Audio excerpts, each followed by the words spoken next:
Chapter 159 Chairman Yi 2 ये श्वान ने खिड़की के बाहर मौसम देखा। हालांकि आसमान साफ नहीं था, फिर भी इस मौसम में यात्रा करना ताज़ा था। जरूर, हम कहाँ मिल सकते हैं? ये श्वान तुरंत सहमत हो गए।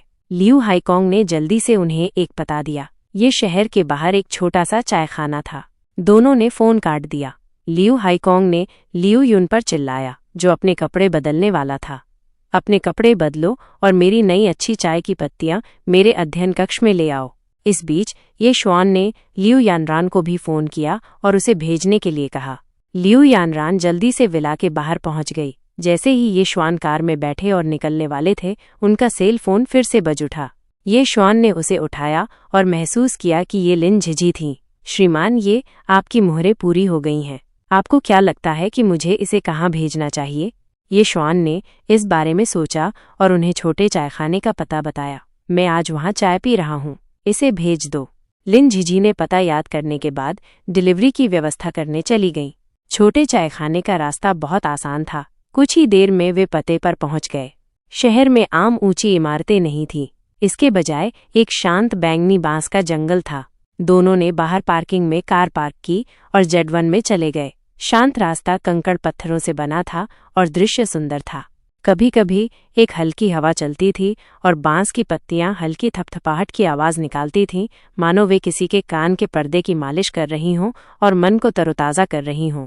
लियू यानरान का भी यहाँ पहली बार आना था। वह प्रशंसा किए बिना नहीं रह सकीं। यह चायखाना सच में बुरा नहीं है। यह वातावरण अद्भुत है।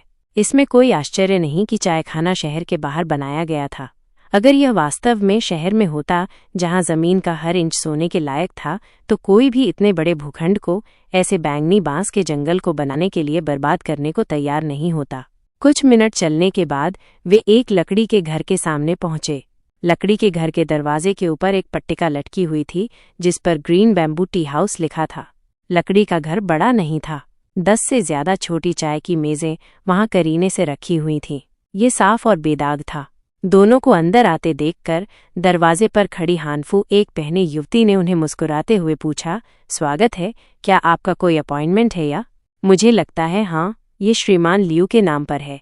ये श्वान ने थोड़ी देर सोचा और जवाब दिया। लियू हाईकोंग ने उन्हें यहाँ चाय पीने के लिए कहा था। उन्होंने जरूर पहले से सीट आरक्षित की होगी। हानफू पहने युवती ने मेज पर रखे रिजर्वेशन फॉर्म पर जल्दी से नजर डाली और बस कहा, तो आप दोनों चेयरमैन लियू के मेहमान हैं, कृपया मेरे पीछे आइए। ये कहकर हानफू पहने युवती ने रास्ता दिखाया। जब वो बाहर निकली, तभी दोनों ने देखा कि उन्होंने अपनी हानफू के बाहर कई एक्सेसरीज पहनी हुई थीं। जब वो चलती थीं, तो एक्सेसरीज की झंकार सुनाई देती थी। ये सुनने में बहुत सुखद था। तीनों इमारत से गुजरे और बाहर का दृश्य अचानक साफ हो गया। एक बड़े बैंगनी बांस के जंगल में कुछ फूलों की क्यारियां लगाई गई थीं। फूल पूरी तरह से खिले हुए थे, एक मोहक सुगंध बिखेर रहे थे। जब चाय की सुगंध के साथ मिलाया गया, तो इसने एक विशेष सुगंध बनाई जो अविस्मरणीय थी। छप्पर पर कुछ झोपड़ियां बनी हुई थीं। वे आदिम और दिलचस्प लग रही थीं। यहाँ कई मेहमान थे। वे बहुत ही सुसंस्कृत लोग लग रहे थे। वे धीरे धीरे बात कर रहे थे और दूसरों को परेशान नहीं कर रहे थे। एक छप्पर की झोपड़ी के नीचे लियू हाईकोंग और लियू युन अपनी सीटों पर बैठे धीरे धीरे बात कर रहे थे। जब उन्होंने ये श्वान और लियू युन को आते देखा, तो वे जल्दी से उनका स्वागत करने के लिए खड़े हो गए। चेयरमैन, ये आप आखिरकार यहाँ हैं, कृपया बैठिए। लियू हाईकोंग हंसे और दोनों को बैठने के लिए आमंत्रित किया। लियू यानरान ने चायखाने के माहौल का निरीक्षण किया और मुस्कुराते हुए कहा, मुझे उम्मीद नहीं थी कि चेयरमैन लियू इतने शांत और सुरुचिपूर्ण व्यक्ति होंगे कि आपको ऐसी अच्छी जगह मिल गई।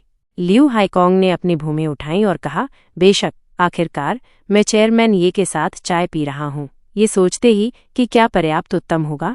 मेरे बाल झड़ रहे हैं। जैसे ही उन्होंने बात की, लियू हाईकोंग की आंखों में आत्मसंतुष्टि की एक झलक दिखाई दी। उन्हें यहाँ कभी कभार ही उनके दोस्तों ने आमंत्रित किया था। उसके बाद वह इस जगह के दीवाने हो गए थे। ये छोटा सा वातावरण बहुत बढ़िया था।